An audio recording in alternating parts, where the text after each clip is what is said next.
Thank you, Matteo, for putting together an excellent programme, and Sean Dean for all of your input and engagement, and of course thanks to all of our speakers. To put this together, we've been seeking counsel from some key organisations who I'd like to thank now. Actually, these are our sponsors that I'd like to thank. I forgot to click earlier, apologies. So we've been working with these companies and organisations. Thank you so much, and long may our partnership continue. A couple of housekeeping marks before we begin. Please turn off your phones, as Matteo mentioned earlier. We have a networking evening occasion for you to enjoy tonight aboard the SS Rotterdam ship. All of you are welcome. Yeah, it's quite a good evening. There's drinks and food and a live band, so please do join us after a busy day at the conference. Lunches and coffees. Obviously, you've seen the coffee area as you walked in. There'll be breaks where you can go and network and have a drink, and lunch is the other side of this wall. And finally, the app. Very important you download the app. It really does add to your kind of experience at the event. You can do all sorts of really cool stuff with it. Reach out to other attendees. You can scan people's badges and build your own agenda, and sort of like you get push notifications on certain sessions that you would like to attend. So it's really straightforward. Please do download it. We'll soon be hearing from our fantastic opening speakers. So may I take this opportunity to thank Christine and Amy for joining us. And before that, allow me to introduce our moderator. Just doesn't seem to be, okay. Mr. John Manners-Bell, who's had a really challenging journey to get here, so really appreciate that you're here today with us, John. I'm going to read out a small biography and then invite you to the stage. John Manners-Bell is founder of Transport Intelligence Limited, a market leader in the provision of transport and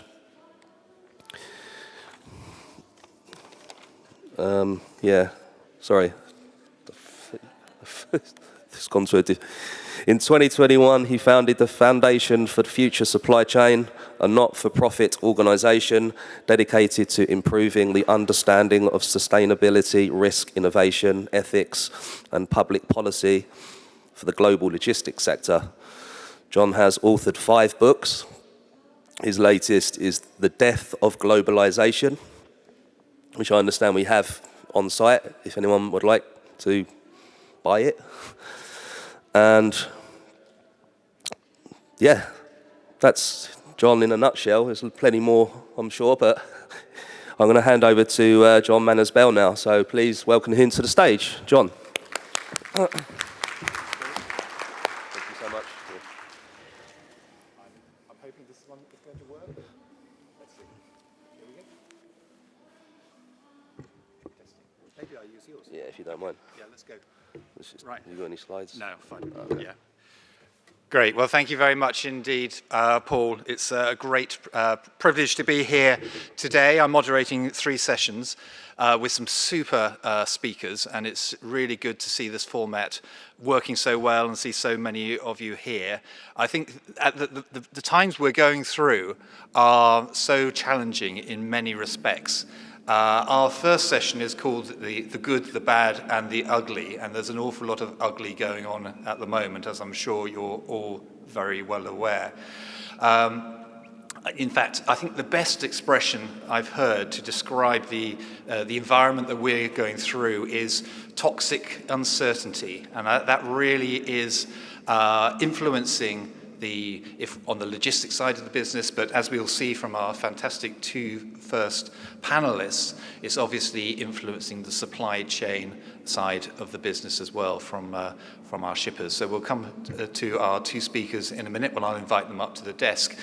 But I thought I'd just sort of preface the session with a few remarks about supply chains and what we're seeing at the moment, because we've really seen in the last few years a politicization of supply chains. In fact, that's a new term which you'll probably all get used to hearing, political supply chains. And we're seeing a sustained period of volatility, uncertainty, complexity, ambiguity, the so-called VUCA, which I'm sure many of you are very well aware of that particular expression. And there's a lot of people who think that, well, you know, it must be an act of madness by President Trump to place all these tariffs on the trading environment that we're all part of. But what I'd like to say is that actually where we've got to today is the result of 25 years of instability. We're seeing on the domestic side over the last 25 years, since about 2000, 2001, and I think we can really trace this back to when China joined the World Trade Organization. Since that period, we've seen sustained offshoring of many critical manufacturing industries from the West to Asia. And that's had a really big impact on domestic politics in terms of the rise of populist politicians, which we're seeing now, President Trump being part of that overall trend. We've also seen the rise of emerging markets who have really benefited from the globalization trend. But instead of sort of following what's in the West would have hoped over the last 25 years, which was to become part of the Western paradigm, become part of those social democratic structures, what's actually happened is that they use that wealth which they found to pursue their own political agendas. And then we have, obviously, environmental regulation. We're seeing climate change, but that's having a really profound effect on the trading environment that we're all part of in terms of making it more difficult. So even though we talk about President Trump's tariffs, we're also seeing many regulations and barriers to trade between China, the rest of the world, and Europe. CBAM, for example, Carbon Border Adjustment Mechanism, or the ETS, and you could say the Due Diligence Act, which was passed just last year. These all add additional barriers to trade. And combined with those, with the domestic politics, the geopolitics, the environment, we're also seeing other issues such as the growth of technology, the fourth industrial revolution, which is leading to more and more automation, reducing the need for low-cost labor markets. So hopefully that's just setting the scene really for the next session and the sessions afterwards, where we'll all be talking about the different trade barriers and trade wars and how that's impacting. But I think it's really important to understand the context that we find ourselves in. So that's my very brief introduction to the subject. I'm absolutely delighted to invite on stage Christian Smith and Amy Zhu, who will, maybe they could join us. And then we're going to have hopefully a really interesting discussion on how the present uncertainty is impacting in real terms for people who live, breathe on a daily basis. So let me come and sit down and hope my mic's working now. There's a thumb up. Thumbs up. Here we go. That's great. We're getting there. So I'll take my seat. Maybe I can come to Christiane first. Ask you to do a little bit of introduction to your background, and then perhaps just share with us some of your top of mind thoughts. What's really concerning you, impacting upon you in today's environment? Thanks, John. So my name is Christiana. I'm Customer Service and Logistics Director at Kellanova, well known through brands like Kellogg and Pringles, and in the consumer goods sector. I'm based in Germany, looking after Germany, Austria, Switzerland, but also my role looks after the Nordics, Eastern Europe, CIS, and Mediterranean. And if I just think about in particular, the past 5 years, I lived through VUCA. Our factories are based in the UK, so Brexit. I'm looking after the Ukraine. We sourced a lot of oil from Ukraine. I'm also looking after Israel. And next to that, the pandemic implications, leading a team of 30 people through the uncertainties. That was just, I grew possibly fairly much through that time. But also it made me ready for the future. I think that toxic uncertainty is certainly there. Much faster to react. There's much more external factors impacting our supply chain. And my role is close to the customer. So for me, customer focus is still playing a huge role. Anticipating what is there from the outside, managing also all the various parts of the supply chain inside, yeah? And then also, if I look back, I've seen a lot of opportunity because possibly every company, every organization went through the same experience I had with a lot of challenges and a lot of agility, because I think no matter if we liked it or not, we got pros in change management and agility. We had to. But we did that possibly a little bit also in isolation, so I'm seeing a little bit of bullwhip effect. So that every part of the supply chain in isolation doing great stuff, I think there's just opportunity to connect it all and come back also to a bit customer focus, because in the end, that's where the bill is paid. Yeah, and the transports and the raw materials and factories. So just to list out some of those huge disruptive events which you've had to navigate through. So Brexit, the pandemic, Russia's invasion of firstly Crimea, I suppose, and then Ukraine after that, then the Middle East. So, I mean, this is a huge challenge to you on a daily basis, and you have to be really flexible, I guess. Absolutely, and again, and get acquainted with it. Yeah. So, and I think lots of people say that's the new normal. Yeah, and that is also when I think about people getting really ready for all those factors. I think transformational programs, things happening nowadays in parallel. Yeah. So it's no longer that one part and you execute it. It's more running in parallel. So, So it's all about resilient systems. We might touch in a minute. Thank you very much. Let's come to Amy, really, and with the same question and just to explain a little bit about your background and some of the challenges you face. Thank you very much, John, for the introduction, and I'm very pleased to be included for this wonderful event. I'm Amy Siu. I work for Capgemini AMSYS. We are a global, multinational global CDMO company.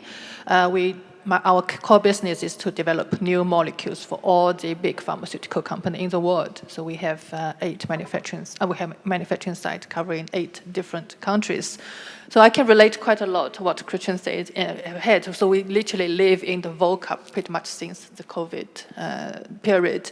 So at that time, we struggled to source PPE from China, especially there's a long period of lockdown, and our supplier couldn't even deliver the material out of the industrial zone. So we have to figure out a way how to still manage to support our suppliers to ship out the raw materials for our critical projects.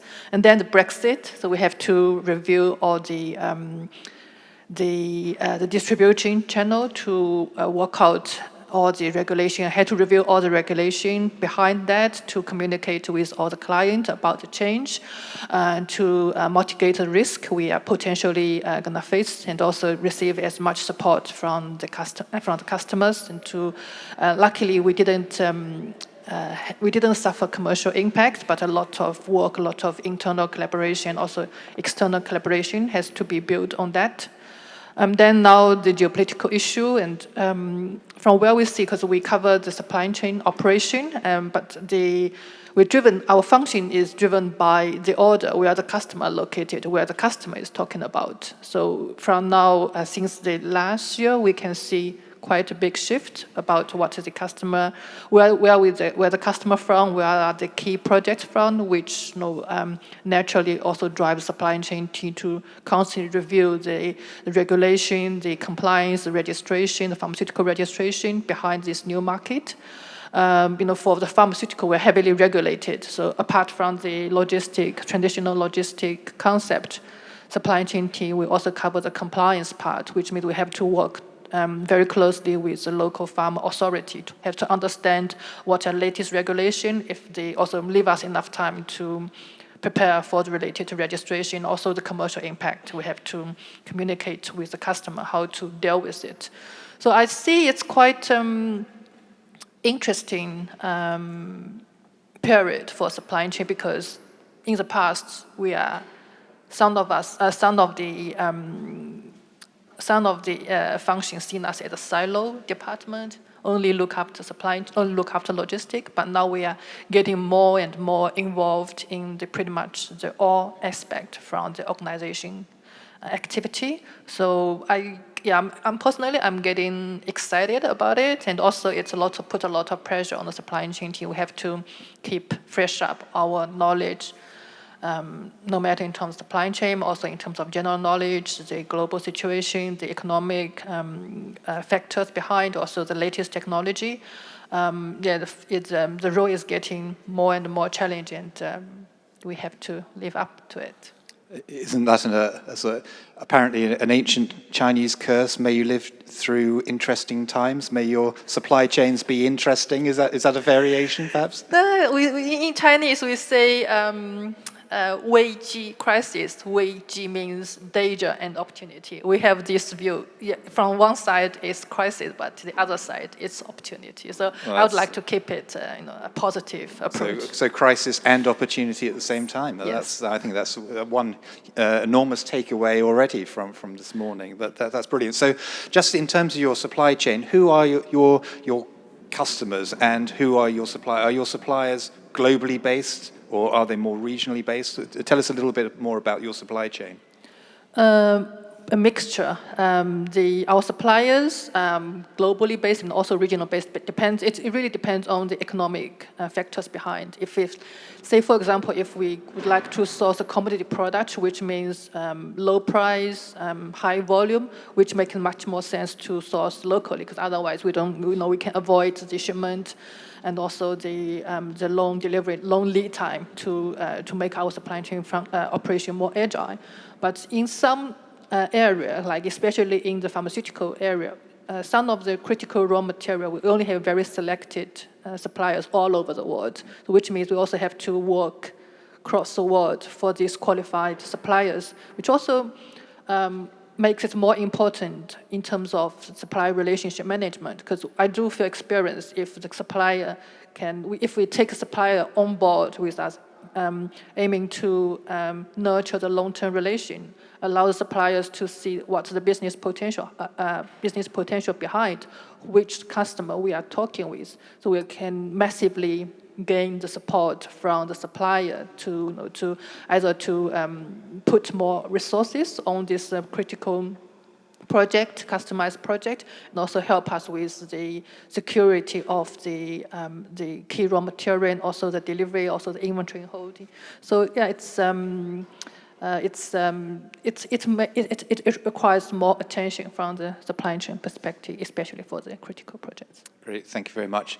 Now, I should have explained at the beginning the formats that we're going to be following for the session is that I'm obviously going to ask the questions, but we'd really like to have engagement from you as well, and we want plenty of opportunity for you to ask questions as well, and let us know what you're thinking. I presume that there will be someone running around with a speaker, with a mic. That's great. But let me start on the question which I've been wanting to ask, because we've talked a lot about this sort of political aspects of the supply chain, and that's been one of the things which has really changed, in my view, over the last 3 or 4 decades. When I was doing my MSc in logistics, it was really much about the economic impact, so driving down inventory, and that was the KPI, as it were. So is that still the case, Christian, or are you being measured? What's your view on success now in terms of from a supply chain outcome? I think it always has been, or is that triangle between service, cost, and inventory. And I think for me, when I think about how to deal with this, the best is a segmented approach. Yeah? So I often come across about this one size fits all. That's the plan, reducing all the inventories, reducing all the, improving the service, yeah, and having the on-time rates, which are important. But in the end, it's about about a balanced view on that one.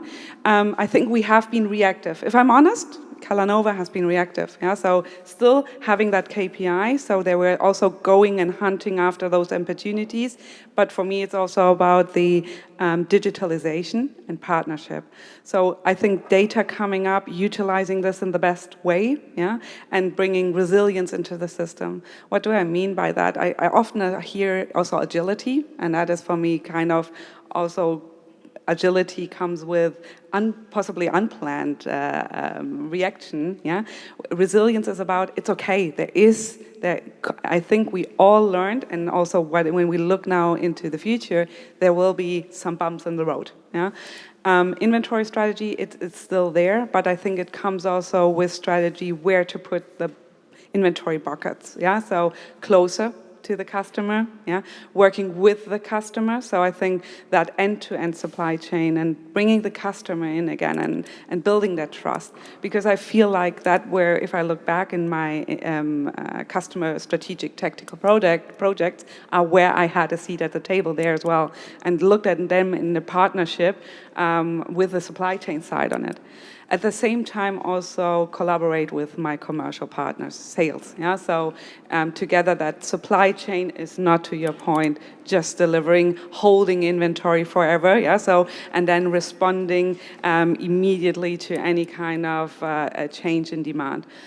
So having those clarity about what it is, what drives the certainty, what's in our hands, so to say, and then segment and say this is where we go after, this is the project we go after. Regional discussion. So where is our inventory located? Yeah. So I think it's always been the discussion about centralization, decentralization. Now there's also that flavor. Where are our drivers? Yeah. So what is because there's scarcity of drivers is also an element to which comes in next to all the things we already described, and how to utilize data and in the best way possible, learn to trust each other again and say, okay, where can I open up and create those win-wins along the change? Because if we don't reduce the bullwhip effects, yeah, the ones which are within our control, it's hard to be resilient with all those challenges. So data visibility must be huge, and sharing that data throughout the supply chain. That's maybe we'll return to that a little bit later on in terms of, I suppose, a cultural shift with your suppliers, or maybe you can just talk a little bit about that, because obviously it's easy to talk about one of the easy things, saying, oh, we need more data visibility, but actually it's not as easy as that, is it? Absolutely not. In particular, coming from a country in Germany, so data protection and data protection laws here and competitor laws. Yeah, so there is always that struggle. And again, it's about purpose, which is the data. So what is the question we are raising, and what do we want? Because I find data as always that magnificent pool of information, but what is the question we want to answer from that one? And I think just to add one more thing we haven't talked about is that trade element, because in my case and in a lot of consumer goods companies, so if you looked into the news, they went into price discussion and heavy price negotiations with the clients, and even to that point of stopping the business. Yeah. So what is the impact on the demand signal? So when it comes to forecasting and that element, which is obviously driving information and planability, so bringing in the inventory pockets where it belongs is that signal, and that is the partnering up. That is the partnering up with the sales team, with the commercial strategy, the partnering up also, because at one point we had a big customer coming back. The relationship we have built with the customer on that side, saying, because for them it's also not easy to bring a full category back into business, yeah, and that's also to partner up on that element, yeah. Amy, let me come to you, and then I'll throw it open to the audience. You work in a very highly regulated part of the industry, Indeed. Don't you? Do you have any sort of views on whether all that regulation is necessary, or in terms of broader terms, in terms of the European Commission's agenda now rolling back some of that regulation? According to the latest observation, we see at least the regulation in EU. I'm talking about pharmaceutical perspective, is getting more and more strict. I think the common people still have some fear about the chemical product and what the company who are involved in, how they handle with that. I think it's necessary because in the end we all care about the environment. We all would like to make sure that the chemicals are safe and also people in touch with it also have a safe environment to work with. So I do see the sense that why the European authority is putting more regulation in place. But also from the other side, for the organization, it put more pressure onto the related department, either supply chain team or the quality team. We now have to more proactively look or in touch with authority, what is the latest regulation? Because it's not nice, we only realize a new regulation being published in last minute. Because typically, especially for the pharmaceutical industry, the registration takes years. We're talking about years because it's a long chain and supply chain sit in the middle. Our activity goes through the whole value chain of the organization, and also the registration also goes through the whole value chain. It actually opened up a more question for us, like how we define the supply chain team. Definitely for sure, not as Christian said, not as the traditional thing is logistic. We know we are heavily involved in the commercial part, both with the supply and also with the customer. But compliance is going to sit with the quality team or sit with the supply chain team.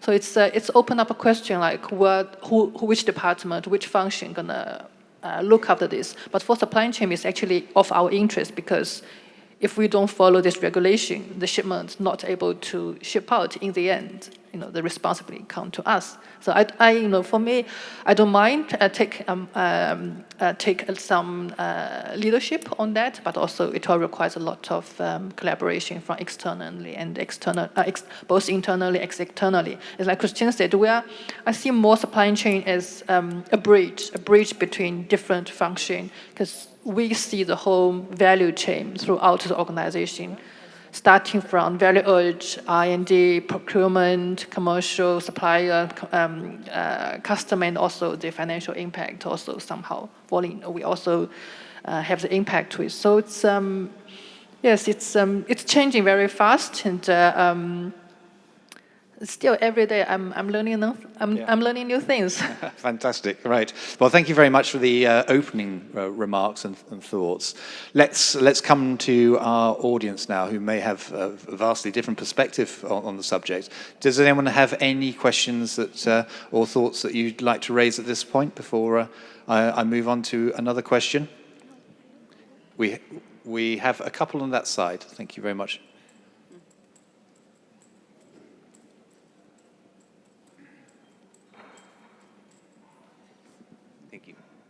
Hi, good morning. Johannes Schmidt, Porter Fund for Bruges International.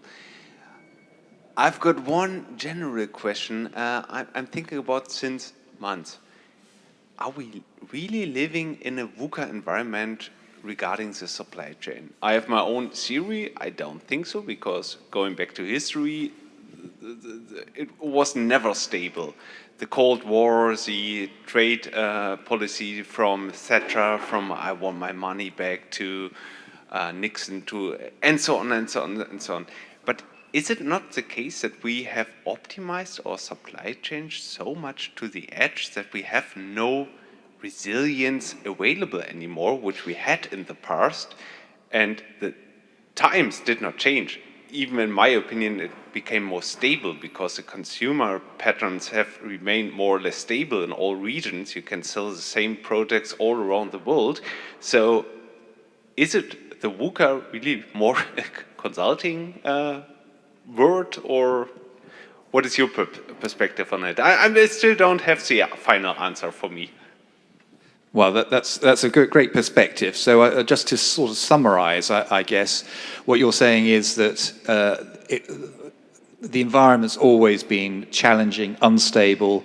There's always been issues which are impacting upon supply chains, but supply chains, because they've become leaner, they've become less resilient, are now less able to cope. So let's come to you, Christiane. What's your thoughts on that? Yeah, I love the question, and I'm thinking about the only thing what changed for me, that the variety of elements, they touch personal lives more. So like the pandemic, yeah, there was something extreme and extraordinary not being there, so cover the unknown, yeah.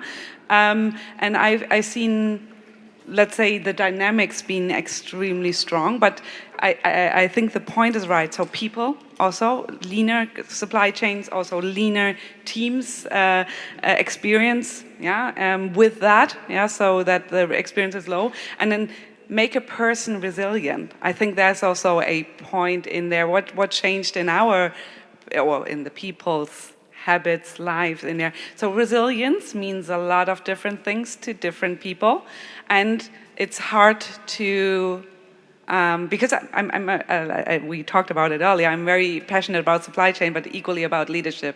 And that point to make somebody resilient, and with that different levels.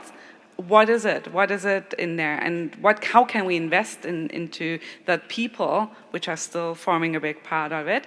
And I think what also data, so more transparency, more simulation, more risks, more signals. The world got faster in the input and that one. So I would still say VUCA, but let's say supply chain. If somebody has a muscle, it's supply chain, because we always had to, and will have to hopefully live in that world of opportunities and change and transformation.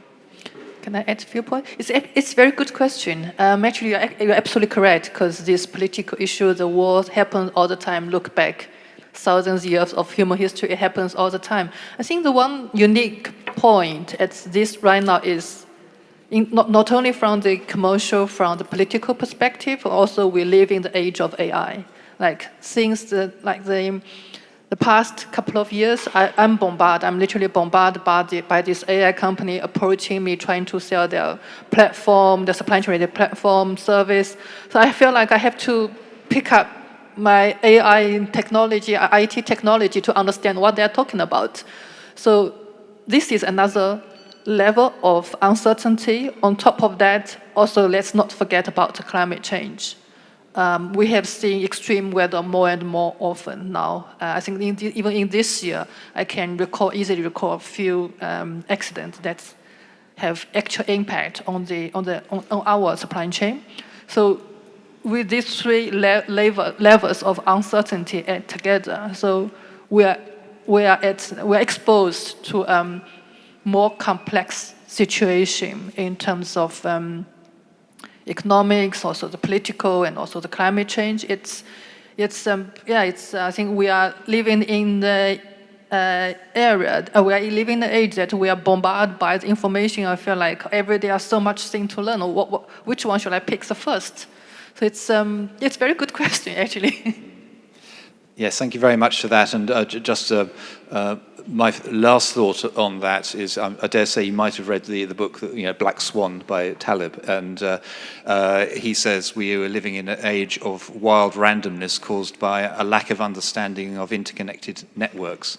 And that is exactly, we have the transport network, the energy networks, we have data networks, we have human networks as well, which, during the pandemic, they failed, and so on. And we are only starting to understand how these are interrelated. So I think that's another area of a lack of resilience at the moment that supply chains need to evolve. So let's come to, I think there was another question on this side. Yep. Have we got the mic? Yes, thank you. Could you say who you are as well? Yeah. Good morning. My name is Peter Sundra. I'm from Singapore. I work for a VZ packaging solution company. My question is the following, right? In today's era of nearshoring, geopolitical tensions, and environmental pressures, are there some ugly truth in supply chain that we have ignored?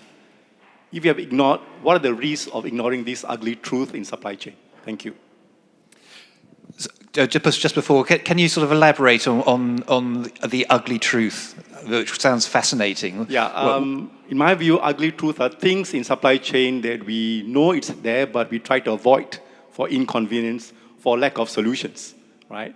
So in your view, in your experience, have you come across any ugly truth in supply chains?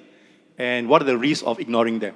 Thank you. Okay, thank you very much indeed. Well, who would like to possibly not your own ugly truth? That would be sharing a little bit too much, I think. But have you come across these things which either of you, Amy, maybe you go first? Yeah, I can share my observation, not related to the industry, a story shared by one of my friends working supply chain function.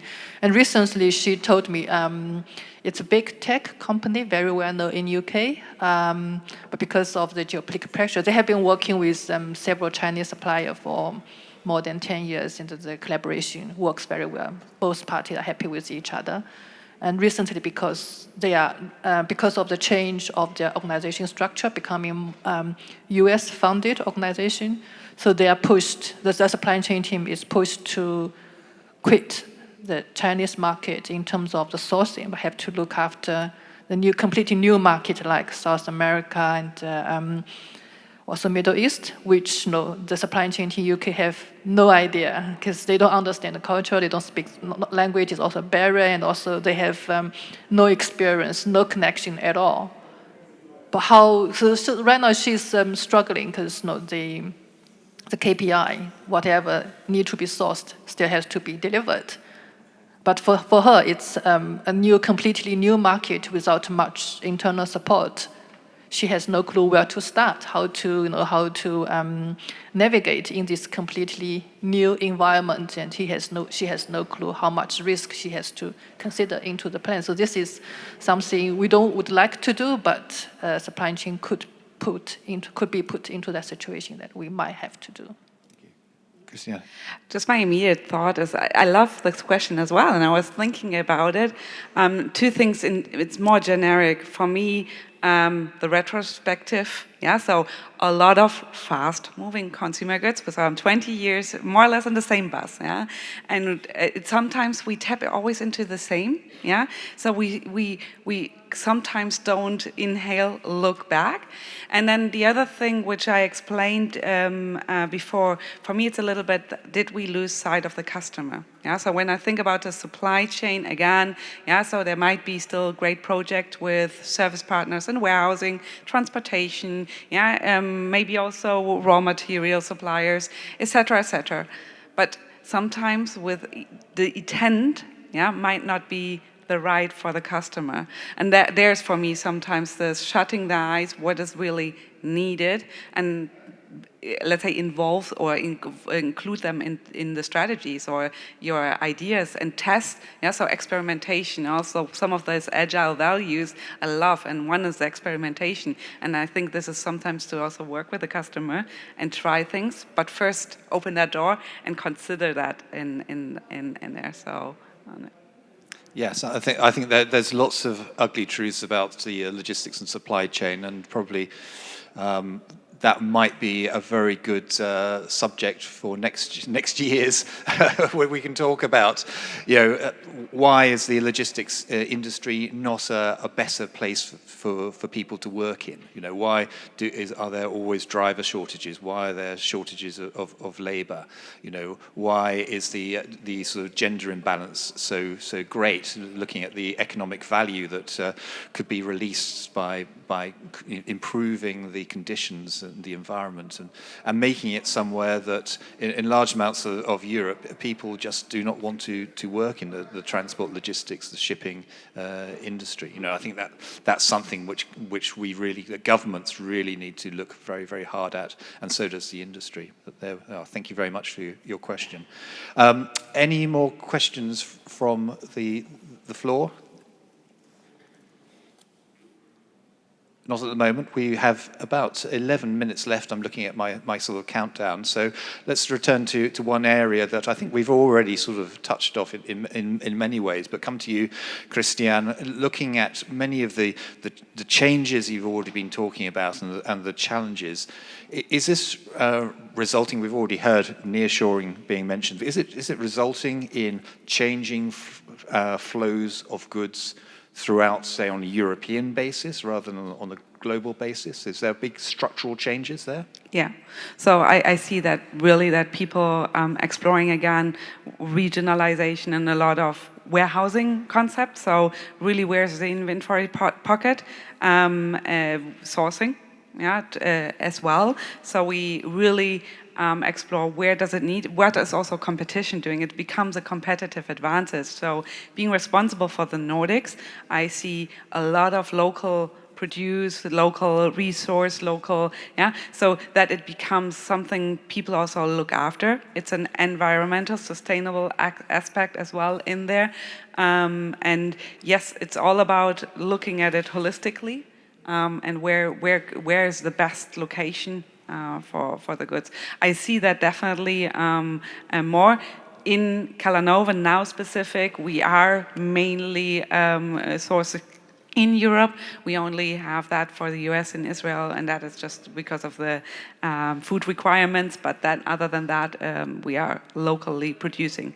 But again, the warehousing concept at the moment completely changing, looking what is the best way, where's the closest to the customers, is it the right thing to do, evaluating. I led a project last year and saying like, okay, we had a location where transport is a problem, so it's just simply for the lanes not the best one, and making sure that we really consider that, because it's not just cost, it's always cost, inventory, service, and service means the customer in there as well. Great, thank you. But maybe a slightly different focus on my question to you, Amy, about how you expect the logistics market to develop to cope with many of these risks. Yeah, I think it's also related to one of the point I mentioned before. It's the partnership with the long-term collaboration with your key business partners getting more important. It's I see the difference. Personally, we experience the difference when we really bring into our commercial partners, as a logistic partner or the other service partner. We bring them on board to really consider them as part of our long-term, including as part of a long-term strategy. The partner, the third parties also appreciate that, and also much more willing to go extra mile to provide the unusual requirements. Sometimes the special service require also the long-term commitment we have to ask for, because of the commercial setup behind.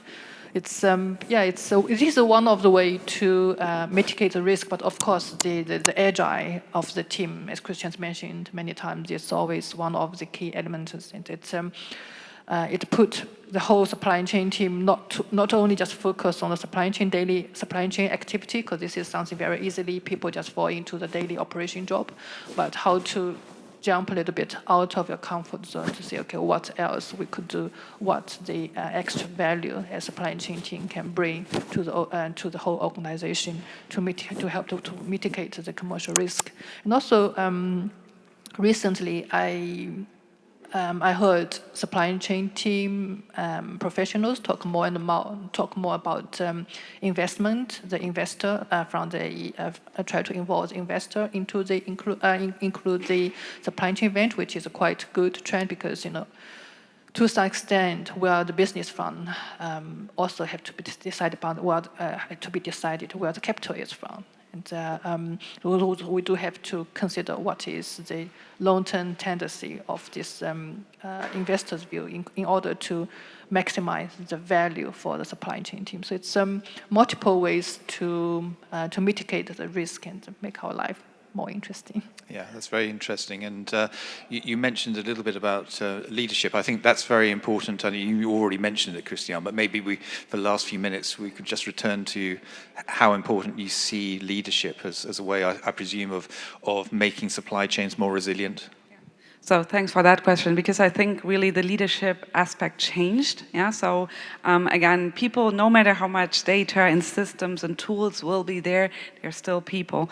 And again, to help them through that, navigate through it, first more the leadership role, but also to equip them with the right skill set. Yeah. So investing into that, because I think. Again, I know it's always been there, but I feel like now transformation, there's also that switching gears, moment of switching gears. So a lot of ideas come in, a lot of projects are initiated. Yeah, so coming into more, I think, let's say the agile frameworks. So it's self-organization, it's about experimentation, it is also giving them, empower them, yeah, but also help them to get there. Authenticity and empathic leadership. So what is the right skill set you need to also understand what they need, and be ready to invest, and as an organization to invest into that.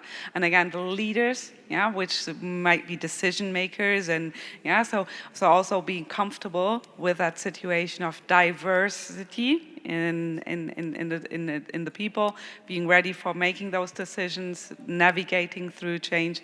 And if anyone ever navigated through change and transformation with organizational changes, knows how diverse and how different the needs are. So I think, I love, again, some of the agile concept frameworks, investing into there. It's a mindset shift, and again, it's not about becoming agile, it's all about getting the agile elements in there and their mindset into getting more comfortable with that uncertainty. And again, I think I'm possibly also more on the positive side. I'm not seeing as toxic uncertainty, but there is a high level, for me, a higher level of uncertainty, more variations, more variables. If you simulate, I think I would have more simulations now, different angles to look at things, and that is obviously also bringing opportunity. Yeah? But people need to be dragged along. Yeah, could I add a few points? Yes, leadership is definitely important. And also, I think also the internal training, because the sitting as head of a department or involved in different activities allows us to see the cross-functional, the value supply chain team can add for the whole organization, but not necessary for every single member in supply chain team who are sometimes are more dedicated to daily operational, the system maintenance, the ERP, the logistic operation. I think also it's also important for them to involve them, make them aware, okay, what they do is not only just on the small area they're working on, what's the big impact they can potentially make in terms of the whole organization, in terms of the whole industry.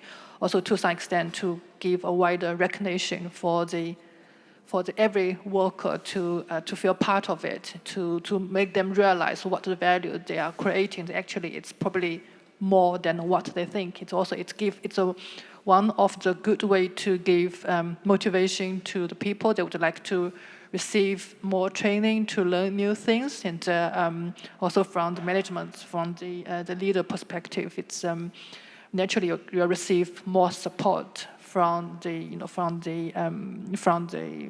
team you are working with, and it makes things much more organic and easier for the transition. If I can just add one more thing, is the go external. Yeah, so those opportunities we are now in today and the next 3 days.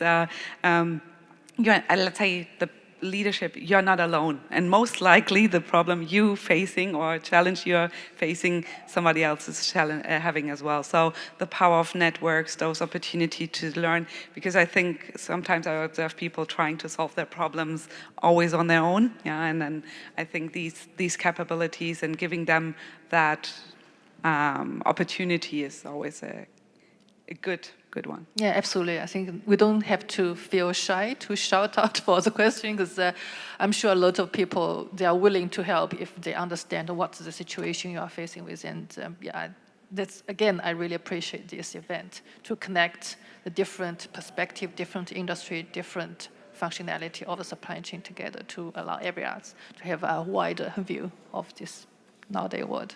Well, that's amazing. Thank you very much. And possibly, I think we'll come back to you, what you said first on, the crisis and opportunity. In China, how could you say that? 危机, crisis and opportunity. Fantastic. So we've come to the end of this particular session, but I'd really like you to show your appreciation to our fantastic panelists for sharing their knowledge with us this morning, and hope you really appreciated what they had to say. So thank you very much indeed. So.